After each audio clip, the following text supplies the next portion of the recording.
Aprilia Kristi dengan NIM 11521000148. Perkenalkan, nama saya Zalita Andini dengan NBI 11521010311. Dan di sini kami akan membawakan subtema atau judul perkembangan teknologi komunikasi untuk membangun masa depan penuh harapan.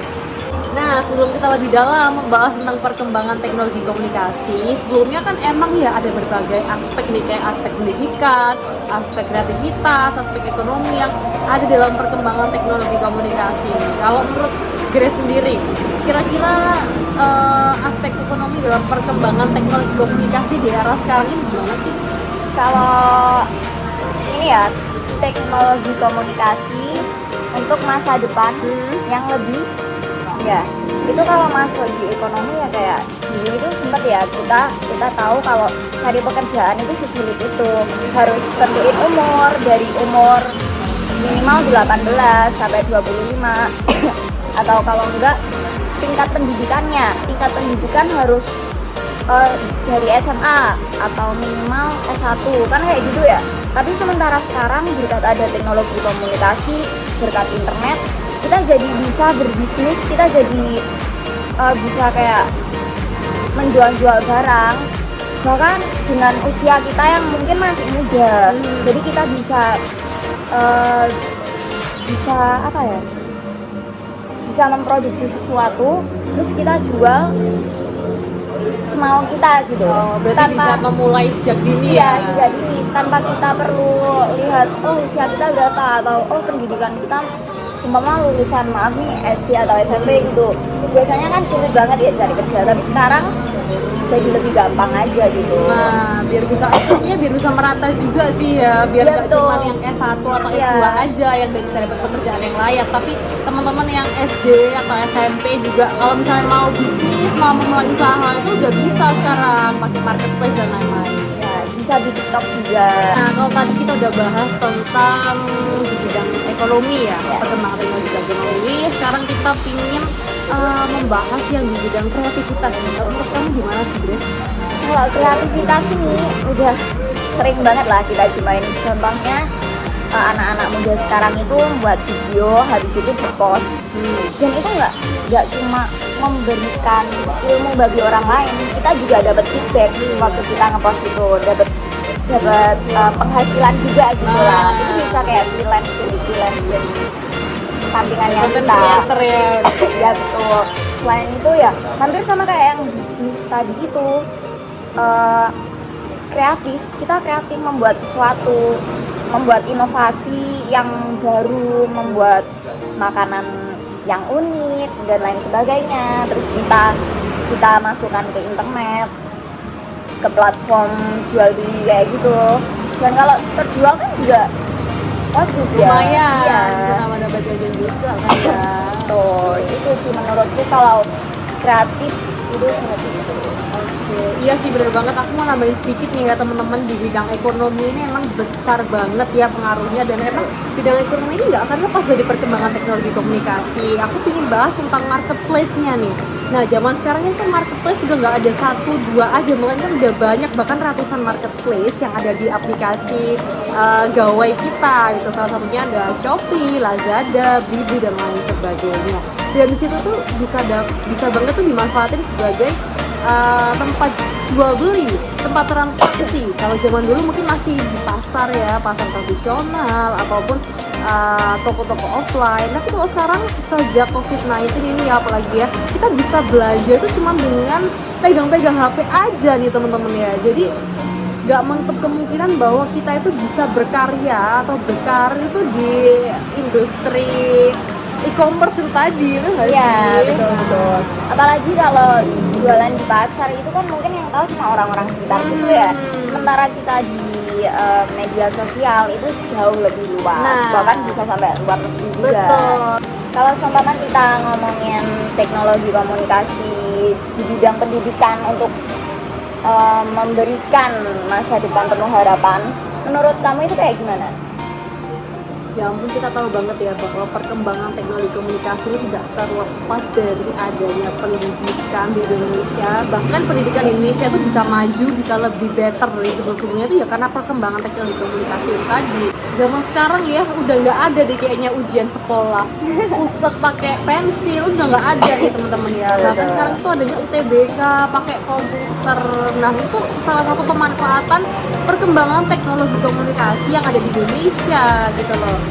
Bahkan kayak aplikasi Photomat, Brainly, terus Google Translate itu udah pakai gawai semua dan itu tidak akan lepas dari adanya perkembangan teknologi komunikasi. Nah makanya itu kita itu sebagai generasi muda tuh harus terus ya untuk belajar dan terus untuk menciptakan pemikiran-pemikiran critical thinking agar dapat membangun masa depan yang penuh harapan. Ya, terus aku nambahin nih, kenapa sih kok bisa dibilang teknologi komunikasi dalam bidang apa pendidikan itu bisa memberikan masa depan penuh harapan? Jadi kita tahu ya bahwa sekarang itu jurnal-jurnal segala macam sumber pengetahuan itu bisa kita dapatkan dari internet.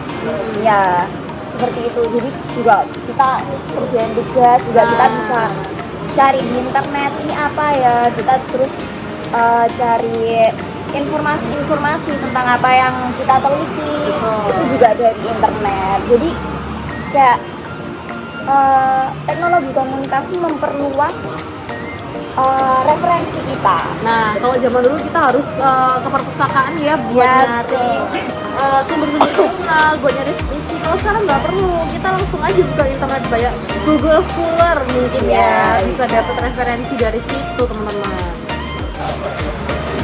Jadi kalau kita ngomongin soal teknologi komunikasi itu nggak pernah lepas ya sama namanya anak muda, ya kan?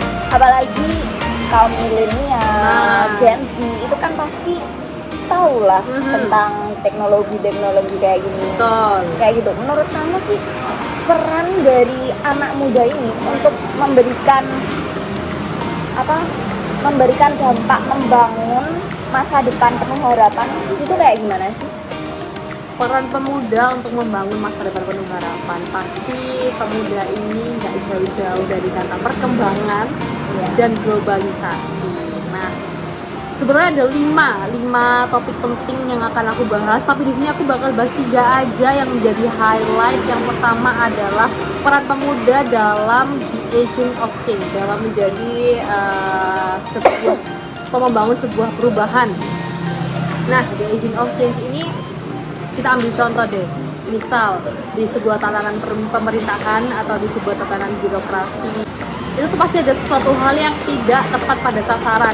Ya kita tidak menjelek-jelekan pemerintahan kita ya, tapi kita sebagai mahasiswa utamanya pasti kita sudah tahu bagaimana seluk-beluk pemerintahan Indonesia. Nah makanya itu kita tuh untuk membangun masa depan yang lebih cerah lagi, untuk memperbaiki sistem pemerintahan Indonesia, yaitu di tangan kita gitu loh.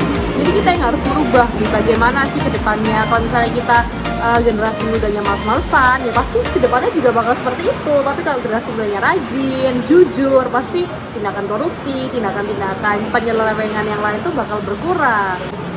Yang kedua ada social control. Kita ambil contoh lagi demo mahasiswa pada tahun 2019 tentang RKUHP.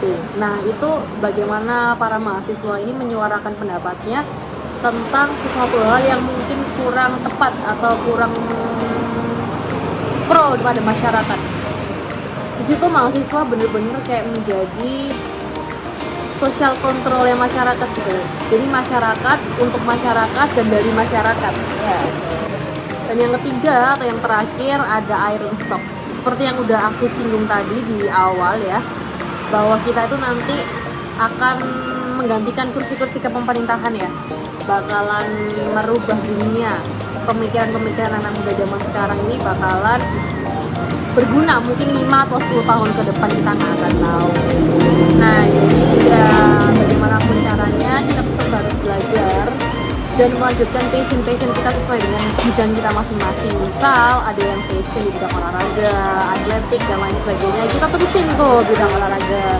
Ataupun kita ada passion di bidang masak-memasak, kita langsung aja mungkin les masak atau kita cobain kuliner-kuliner yang lain daripada yang lain. Nah, bisa jadi tuh. Jadi karena pemuda itu akan menjadi menggantikan posisi betul. Orang-orang yang apa? Sekarang di pemerintahan. Ya. Jadi kita itu perannya cukup gede ya. Ya, pasti. Jadi dilihat dari pembahasan kita dari tadi ya, dari diskusi kita, kita lihat bahwa memang teknologi itu sangat berperan penting. Betul. Teknologi memang memberikan dampak, dia juga kita lihat dapat membangun masa depan penuh harapan untuk kita, apalagi anak-anak muda yang harusnya mengikuti arus teknologi, perkembangan teknologi itu kayak gimana.